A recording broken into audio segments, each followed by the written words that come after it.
important because it all revolves around here. Explain. It will take me 5 minutes. It's brief. Okay, let's do this. This is, what was that again? Monetary, right? This is monetary policy. Okay, policy. This is fiscal policy. So the main tool that they use in implementing a monetary policy is what we call the reserve requirement. If you don't know that technical term, I'll make it simple. Printing money.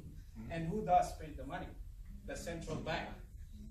Okay? Or the quasi institution, the Federal Reserve. Okay? So there you go. And what do they do with this money? Okay? This money is not just they print and then they go buy. No, it's like a kind of treasury bills, bonds. Okay? They directly actually inject it into the system. If you're going to do it on a macroeconomic level, let's say this is the money, okay? This is the interest rate. This is very important. Okay? So I guess this is the supply, right? Make sure you finish within 5 minutes. I know it's important. Okay, I'll just make it fast. Okay, the very concept is this one is the demand. Okay? The very concept of monetary policy is to shift the aggregate demand to the right. So when you say aggregate demand, is the final products and services to be produced. Okay, so if the money was injected into the system in any way it's possible, so you can see in this point, there's, let's presume there's a 5% interest rate. Now, the money was injected, so what happened? The supply curve increased or moved to the right. To the right. Wow, I think she's an economist. Okay? Now, in this case, we will have, let's assume the demand curve didn't move. So what happened is, we have a new equilibrium, right?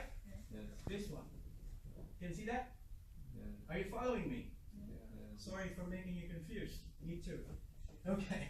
So as you can see, since the supply of money has been increased, also what happened to the interest rate? Will it go up or go down? Goes down, of course. So which means, like if people wanted to borrow money at this certain interest rate, then they can get more benefit. So what happens? More money will be produced, right? So let's assume there was $10 billion that was produced at this level. Now, since the supply of money has been increased, let's say this becomes $150. No, that's too much.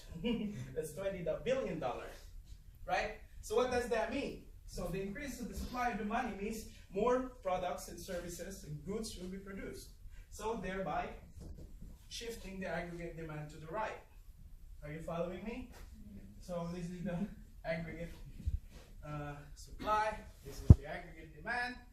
As I've said, we have a new equilibrium. It's because the aggregate demand moves to the right. So what is the effect? You can see here. This was the first equilibrium to the second equilibrium.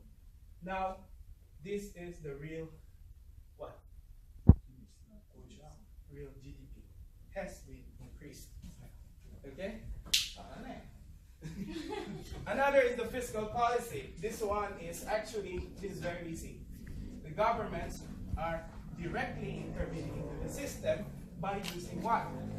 Tax, revenues, right?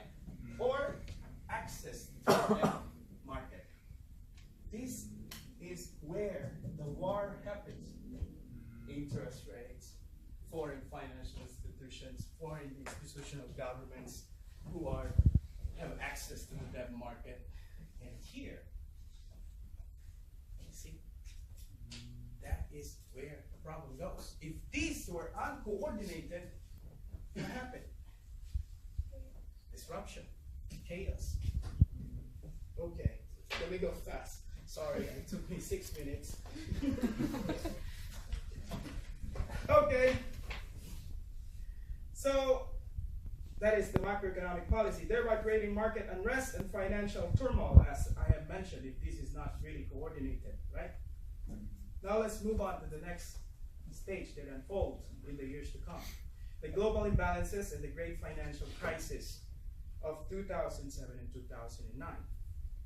The government's reluctance to alter these macroeconomic policies in order to reduce current account imbalances, facilitated the development of financial weaknesses that ultimately sparked the great financial crisis of 2000 and 2007.